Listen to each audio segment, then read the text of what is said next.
Going live, going live, going live. You're probably cutting off. We can always tilt the camera up there. Probably should do that. Yep. Just pull it up. There you go. Alright, we're testing live. We're testing everything live. Hopefully we should be live on our website. We should be live on YouTube and Facebook. And we're testing our systems for tomorrow. So what's going on, guys? You saw me do this the other day, and I thought I'd bring you guys in here. We're getting ready for a tool tip, or a tools and tactics, or tactics and tips video, whatever you want to call it, tomorrow. I'll start doing this stuff from the shop. But I'm out here kind of setting this up, so I thought I'd go live right now. That way you guys can yell at us if something's not working or if you can't hear me, and then just shoot any questions you have to us while I kind of build this out and do some testing. So, got basically some tongue and groove flooring here, or standard, wood flooring. I've got it inverted. I'm going to put it on some pallets and screw it down, just to go over some tactics that have worked for me for generating a little bit more power and, attacking multiple layers of material. So, I'm kind of setting that up now. While I set it up, I figure we go in live, and then you can shoot any questions you have, and then a little later you get to see me test out a plethora of tools over here. Our Reaper, Mauler, Fire Maul, some new prototypes we have, that sort of stuff. So I'm going to come behind camera real quick and check the comments and make sure. Cool. Looks like we're live everywhere. All comments should pop up there. So it's middle of the afternoon though. I don't know what time is it. 1 p.m.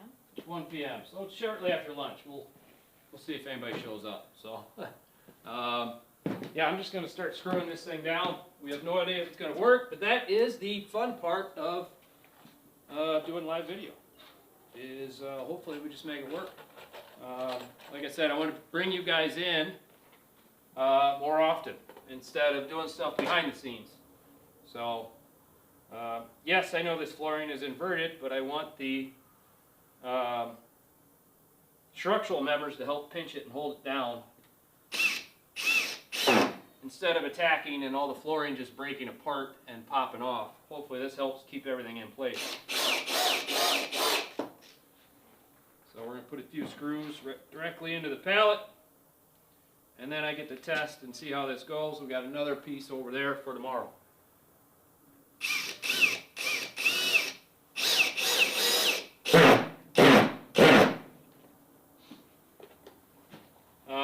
If you guys are on Facebook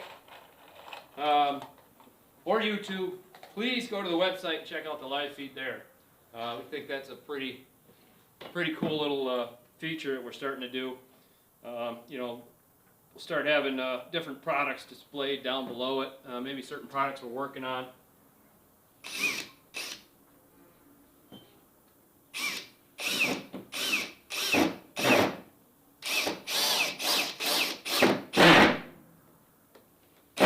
This bit's just about worn out. Let's see what else, see if I got another one.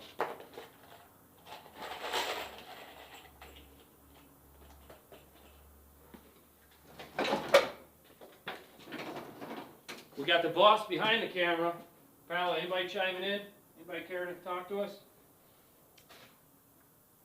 We got a question. All right. Would you bringing back hickory handles? So, I actually have an answer for that. So we don't want to do custom hickory milled in-house anymore. It actually cost us a lot of money. It was really hard to make money and hard to keep up, right? If we do custom handles, they're going to be really specific, limited edition custom handles cut on our CNC. We do have a vendor that does rail split handles, and they're really good and can hold our tolerances we require. So we're testing these now. They are a very high-end handle. They will be expensive because they are rail split. They're not milled, right? So they take the logs and they split them, and so then they maintain straight grain all the way throughout them. So they're the highest end handles we've ever seen. But we're going to have these available as an addition to, you can add it to your pig, to your axe, whatever you want, but then also they'll be available for a traditional handle. So yes, we are working on it. So We got to get mauler heads back in stock. We're going to work on getting reaper heads back in stock, and then you'll start seeing these, and these will be available for individual purchase as well. Again, a really higher end handle. I mean, we're including shipping on it. It's going to be at least $80 if we're including shipping, if not more. But it's that really high grade. I mean, you just cannot.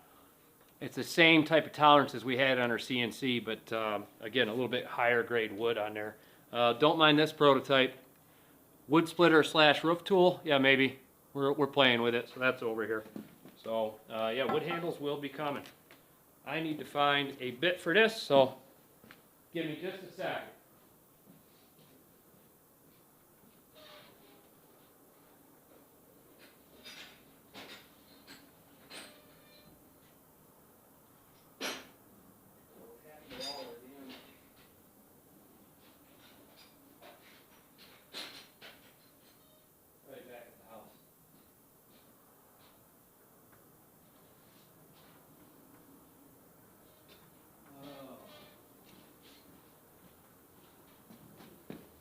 Working on it, guys. The exciting part's going to happen here in a minute. I got to get this thing screwed down.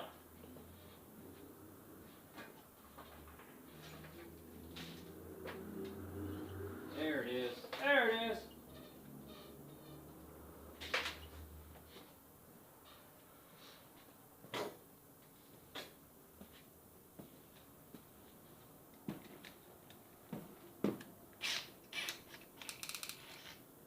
I guess other news coming next week. We're going to do a live FDIC preview.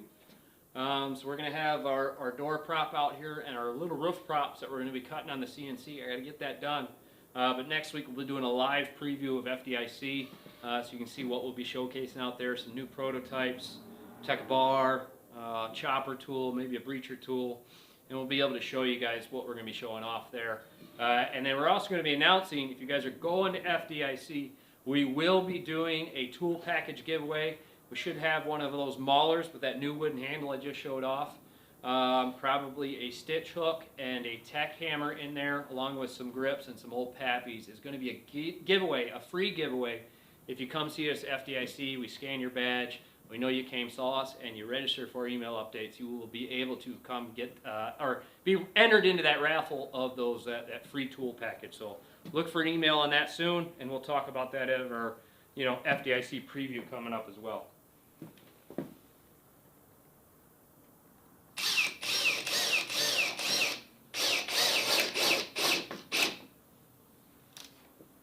I got a follow-up to that question. Yep.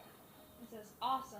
Does that mean heads will be available for purchase on their own? Ooh, I don't think we're going to do heads all by themselves. At least that's not in our plans. We're going to have, obviously, our hickory options and our composite options.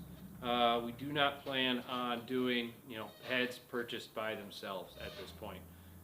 We can talk about it, but usually we like to send out a finished tool ready to go that meets our standards.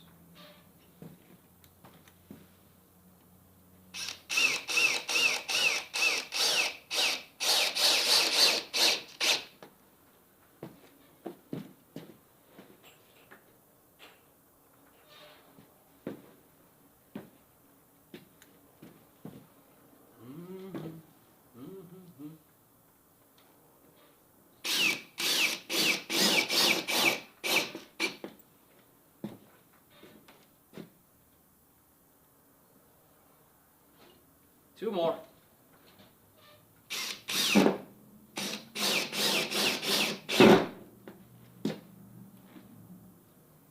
Actually, we should be good right there. All right, guys.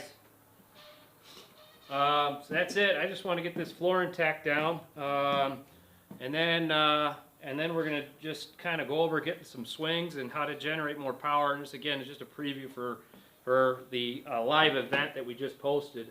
But you get to see if this chopping through this flooring works pretty good. It looks like I got two alleyways I can work with just beyond the cross member on this pallet, kind of much like a flooring or roof rafter, and just see how it goes. So we got two different views here. Actually, we can switch to the split view if you want, Paloma. Always wear gloves and safety glasses. Don't be like me. using safety squints. But one of the things people never really talk about is, and actually go back to the main view real quick, Paolo, and we'll go back to that split view when I start swinging. But using a 10-pound tool, great for flooring, right? Heavy duty tool, and generating power. Now the design itself is already designed to generate power because we roll this thing back and your contact point is right here. So you're getting, I call it a 10-pound tool. It's right about 9.4 to be exact, but all that weight, that 9.4 pounds ends up hitting right here, which increases the pressure that you are generating because it's not spread out along an elongated blade. It's tilted forward, kind of regardless of the angle, whether you're hitting flooring or hitting a roof. It's, unless you're coming all the way down here, which isn't likely, you're generating a ton of force. That's why we did that. Again, centralized or single contact point is why that is. And then as far as your swing goes, which people don't really discuss when you are doing a 10-pound tool. I remember when we first had our first Fire Mauls out there, guys were so excited to get it. That was the heavier one. That was like 10.3 pounds. They're showing these, hey man, I'm coming on a roof and doing these big overhead swings, coming all the way over and chopping and chopping. Of course, you get, halfway done with your hole and you're cooked because you're using your arms and everything. It's all arms, big overhead swings and swing down as hard as you can. The key to this tool is really letting the weight do the work for you. And actually bringing your hips into the equation, the hips and your legs, right? So we do that. My backhand is like a piston, right? And my front hand is a guide, right? So I'm going to come in close. Backhand is a piston, front hand is a guide. I shoot this thing forward and I let it drop, right? I'm shooting forward, letting it drop, shooting forward, letting it drop. That controls my accuracy and it controls how much energy I'm putting into this thing. And I'm going to shoot it up, so I'm shooting it up and forward. I'm not swinging down and around. I'm shooting up and forward, and then I'm coming down. When I come down, I can amplify the force of this. Again, we want the weight to do the work, but I can amplify the force of this by not only swinging down, but swinging down with my legs and my hips. So I'm coming down, and then I drop. See how I'm dropping my chest and everything in through my hips and into my legs. So anyway, when that swing and that weight, I'm almost doubling it because I'm bringing my body with it and my body's dragging my arms and my shoulders with it, right? So I'm here and then boom, and I'm coming down. Boom, and I'm coming down. So we're going to switch cameras here and I'm going to come over and I'm going to make sure you can see right where I'm hitting. I think I'll do it right here. This is the end of the boards, but let's see what happens. So again, what does that look like? So I'm coming, and you'll probably start losing sound because it's going to be loud when I impact. We're back to a split screen. Split screen's up. So again, what does that look like? I'm shooting out and coming down. Shooting out, coming down. Boom. Big old smack, right? Generate that power, split that wood. I'm going to do it again. Hawking through that stuff and generating that power and just breaking through it. Again, up and down. Doing those hips. Now, we're punching through this stuff pretty quick. I'm going to come over from there and hit the other side of it. And I'm going to show you what happens. Let's see what happens when we use the sledge side of it. This side's already damaged, but what happens if I come over. See that bounce? See the difference of the two? Look how much that bounced, right? Because of surface area. When we're hitting with the sledge side of this, and Paloma, you want to switch to just the lower camera there? I'm going to do it again. And this is why it matters so much, having that single contact point that generates all that pressure to be able to snap and break stuff. When I come in sledge side, boom, it bounces. There, that one I punched through, but the first two was more of a bounce versus coming in with that contact point and breaking right away, right? Because this one spreads it out. That sledge face spreads it out, right? Versus that single contact point. And we could probably look at a similar tool. Let's see. I'm going to adjust over just a little bit so I can come here and here. Let's say here we got a flathead axe, right? Similar to the back of a flathead axe. Let's see what happens. I'm coming through. While it punches it through, it doesn't really chop it, right? It's putting that pressure on the whole thing and it's knocking the boards kind of in and knocking them off these cross members instead of chopping through. Right, so let's do, oh no, man. Let's do, knocked over all my tools here. I kind of want to try, how about New Reaper? New Reaper prototype, just for giggles. Now I actually took the edge off of this thing, and I took the point off of this as well. So the point is down here instead of at the top, that way you can still roll out. So let's see what that looks like when I come in. Right on that cross member, but boom, it actually chops through instead of knocking them all down. So it comes in, and it chops through. This is a super lightweight tool. It is like 6-some pounds. I gotta double check it. You know, we changed it because we took the edge off of there. I'm gonna rotate you down a little bit again, and I might have to scoot you down a little bit. I'll show you that again. Right on this guy. Chopping through. Chopping through. Pretty cool. And of course, this isn't going to get stuck. Same reason our standard tools don't get stuck. Take this over, right? Because as this punches through, what's going to catch? I don't know if you can see that there. But right here we have our shoulders.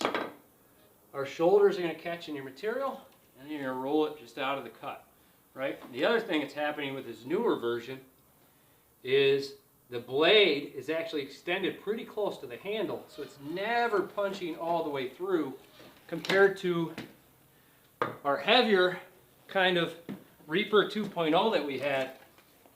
This, once it's a little bit longer, but you can see how that blade might actually punch all the way through. I got to create a little bit of space to show you. At which point it might get a little bit hung up and roll out, be a little more difficult to roll out. So these are just some of the concepts we're playing with. I'm going to scoot this down again.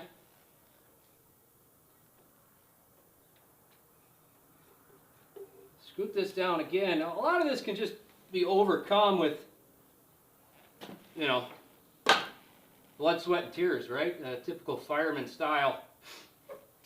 Just hit it harder. And I agree you can. But why? Why not use design and science to our advantage? So again, we got some people have asked for comparisons of a lawless. We got a lawless here. This tool, you know, great for single layer sheeting. You know, it's never going to get hung up because of how long it is. You know, and something like this, maybe you'd flip over the pick to start prying. You're probably going to get a little bit of that bounce initially, and if you don't point it, you know, point down right there and catch like this, catch flat, you're going to get a lot of bounce. But here, let's see. Coming in here, there's that bounce, there's that bounce. If I angle it more, maybe I can get it to crack. Again, there, finally got it to crack, but a lot of bounce coming off of that thing. Again, really good for sheeting. I don't know how good it is for multi-layer material without just, you know, bludgeoning the area to death. So let's compare that to prototype, chopper prototype, right? So if I am going to have a bashing device, a bludgeoning device, you can go back to this camera over here so I can discuss this a little bit. We've broken up our flooring pretty good. I compare that to a true kind of bashing device, our little chopper tool we're playing with here. At least have an edge to it. I like having an edge, right? If I am striking, I could strike all day on top. But if I'm impacting something or trying to chop through something, I want an edge. Maybe a split screen? We got a question real quick. All right. Brian asks, any update on the 29-inch ads? Yep, that was asked yesterday as well. So the thing with the 29s is we're waiting till they're in stock, right? So our the big final production batch, so 800 units are being produced right now. We were just at the forge the other day. They're being produced right now. You know, we pre-sold 100 of those 29s, and they really do end up anywhere between 29 and 30 inches because you have a 1-inch variance when those are produced. Yeah, we pre-sold 100 of them. We're not going to sell any more until we actually have them in stock and we fulfill all of those pre-orders. We don't want to take any more pre-orders. We want to fulfill all those first ones. So The end of this month and into May, we'll be fulfilling all those. And then we're going to have more units available. Probably another couple hundred of those available. And then we'll hopefully work on another production run after that. All right, back to chopper, comparing chopper. We just kind of looked at Lawless a little bit. We're going to do chopper. We can go, I also want to try this, our splitting axe here that we're kind of messing around with. I want to try that, but let's do chopper. Again, compare that kind of initial bounce when you're trying to use that shearing force, which is good for, sheeting, single layer sheeting roofs. It's more difficult stuff when you get into this flooring with multiple layers on top of decking or whatever, it becomes a little more difficult. But let's see what happens when I swing an edged into that versus a big old long flat surface. So I'm going to come up. One. Hey, starting to chop through. Still getting a little bit of that bounce, actually. I'm actually a little bit surprised by that on this piece right here. A little bit of bounce. I'm surprised by that edge, but hey, this is why we do it. This is science. So I'm going to flip over. I'm going to go to our pick side, quote unquote pick side. And we went right through into my concrete, so that worked pretty good. So again, surface area, surface area, surface area. What this is picking up is I'm denting, but then I'm immediately hitting to this wider face here, kind of denting the material. It's not cracking. I flipped over this. Well, that went right through. I'm going to try it again. Bounce, bounce. There it goes. It starts snapping and breaking because of the reduced surface area. Pull this back over. About out of cordage.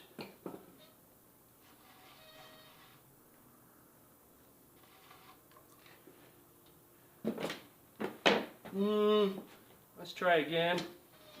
Right here.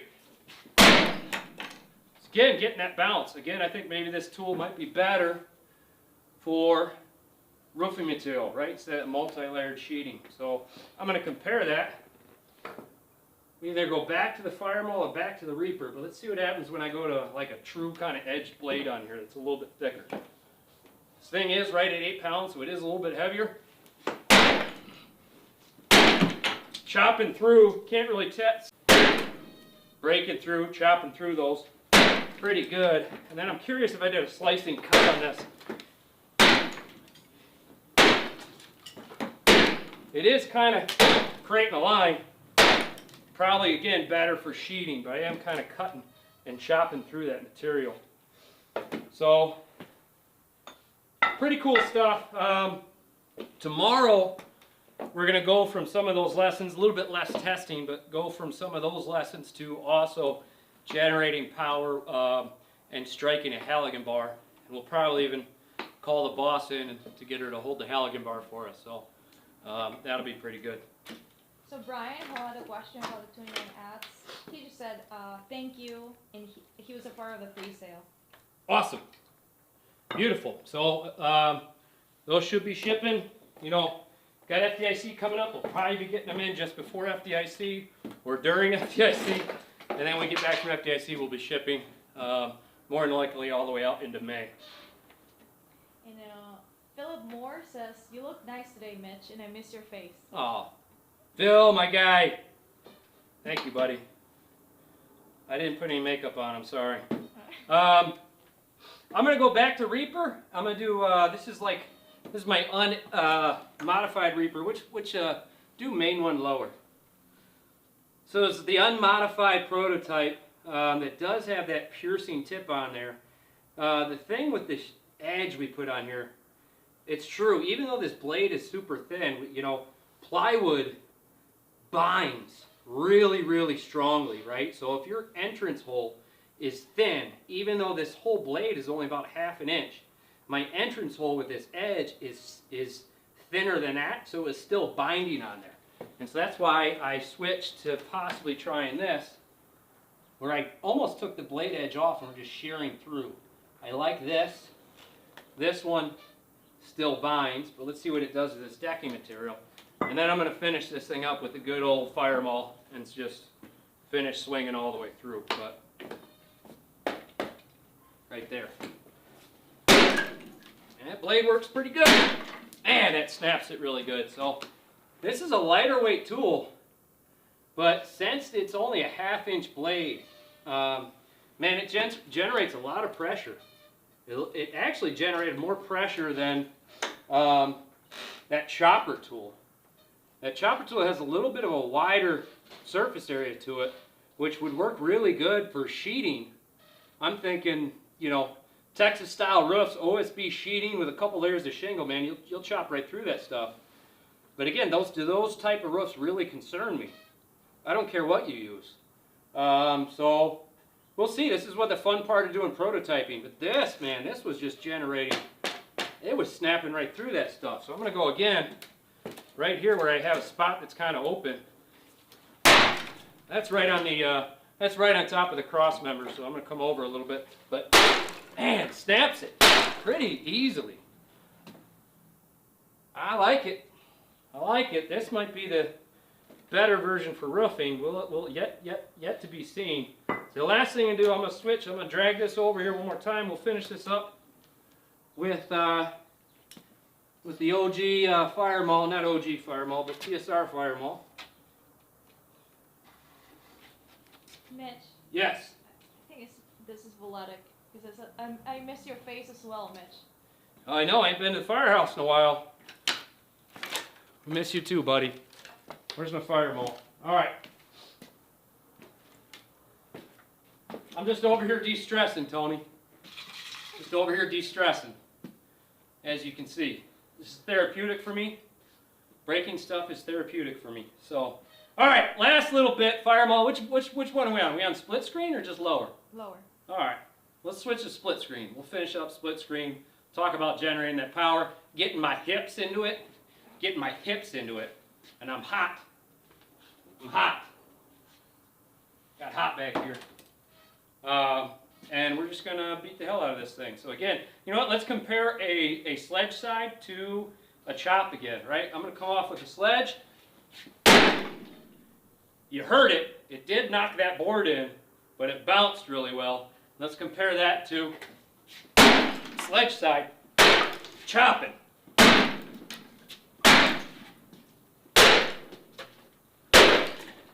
Cross member, come over to the side. There's that chop, man. I just like that chop so much better. Now, if I am punching in a lot of material, I could sledge it. Again, like I said, you know, meathead tactics, baby. If we want to smash, we can smash all day. Just remember the added pressure for snapping decking boards you get off of this. I'll sledge the rest of this in, but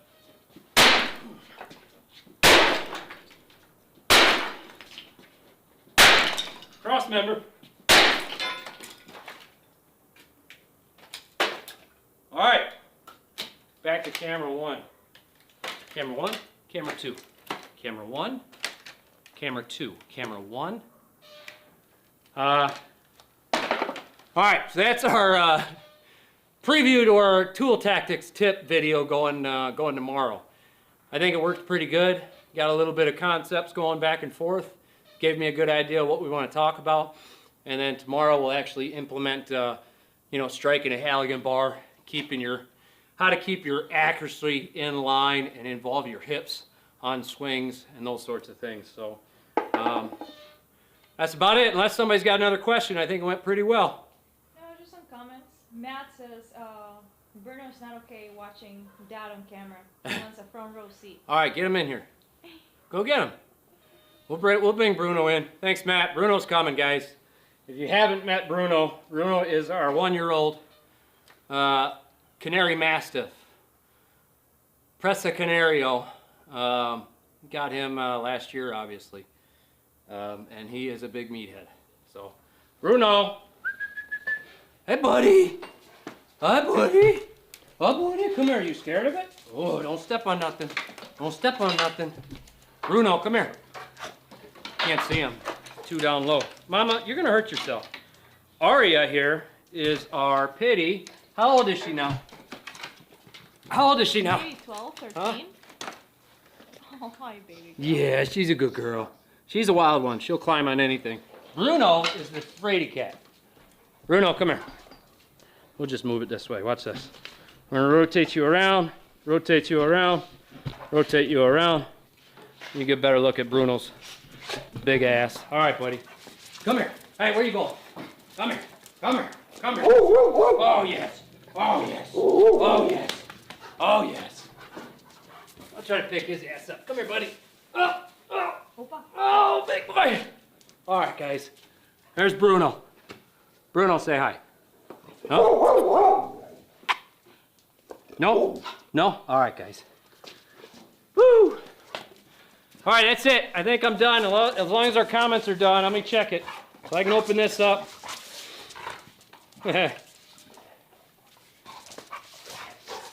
Timeline for those hickory. Oh, man. When you say time of those hickory, also, the puppy, yeah, he probably does. We should do the Bruno show here pretty soon. So, hickory, I don't have a timeline yet, so we wanna make sure we roll it out appropriately. I'm probably gonna roll it out when we have new heads in. So probably get maulers in and reapers back in. Unfortunately, it might be up to 6 months before we see those. So we're focusing on Chicago ads right now. We'll play with the production hickory handles we got in, and maybe set up where you can buy those individually for pig tool and everything else. So I don't have a timeline just yet on that, Jeffrey. So. All right, guys, I think that's it.